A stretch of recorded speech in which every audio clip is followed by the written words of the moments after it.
नहीं करते थे और पूरे भारत में ऐसा करने वाली सिर्फ एक जाति थी, वो है चमार। आप बुजुर्गों से पता कर सकते हैं। 2. पूरे भारत में जिन श्रुतियों और लोक कथाओं में चमार को ब्राह्मण बड़ा भाई बताया जाता है, क्योंकि ब्राह्मण हिंदू धर्म का मुखिया है, तो चमार बुधवार धर्म का मुखिया है, इसीलिए चमारों की शादी में पंडित नहीं बुलाया जाता। 3.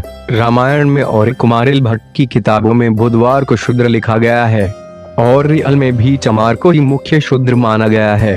अन्य जातियां कभी निशाने पर नहीं रही। 4. समस्त जातियों में सिर्फ चमार जाति ही ऐसी है जो गरीब होने के बावजूद अपनी आन शान पे मर मिटती है और इस जाति में आज भी राजसी गुण झलकते हैं। 5. चमारों का घर गांव के बाहर अक्सर होता है, क्योंकि चमार गांव के राजा होते थे। इनको ही गांवों में डीह बाबा कहा जाता है। 6. चमार जाति से बौद्ध धर्म छीनने के बाद उसे धर्म विहीन कर दिया गया था और अछूत इसलिए बना दिया गया कि यह जाति फिर कहीं से बौद्ध धर्म ना खड़ा कर पाए। 7.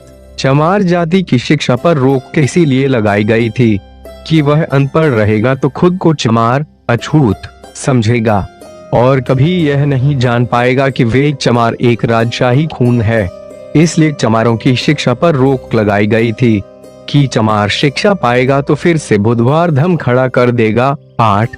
चमार खुद को इसीलिए चमार कहलाना पसंद नहीं करते क्योंकि चमार इनका नाम है ही नहीं, इनका नाम तो सूर्यवंशी क्षत्रिय था, इसीलिए चमार आज भी खुद को चमार कहने पर भड़क जाते हैं और लड़ाइयाँ हो जाती है। 9. ब्राह्मणों में जिस तरह शुक्ल शर्मा आदि समर्थक जातियां हैं, उसी तरह चमारों की भी समर्थक जातियां थी, जैसे कि कोरी चमार, नोनिया चमार, तांती चमार, दुसाद चमार, पाशी चमार आदि।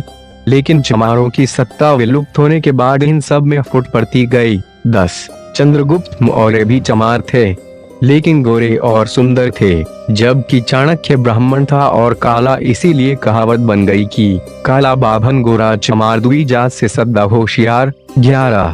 जो भी जातियां आ रही नहीं थी वो चमार कहलाती थी और ऐसा आज भी है, चाहे मौर्य हो या नोनिया या दुशाध्या, अन्य शूद्र ब्राह्मण सबको चमार ही कहता है। ये सारी बातें जो ऊपर लिखी गई हैं, ये वर्मा और तिब्बत के बौद्ध ग्रंथ में इसका प्रमाण है और अधिक जानकारी हेतु आप बाबा साहब की लिखी किताब हु वॉज शूद्र कौन थे से पढ़ सकते हैं।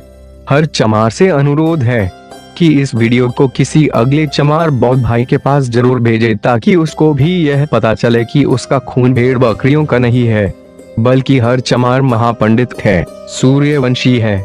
जय भीम, जय भारत।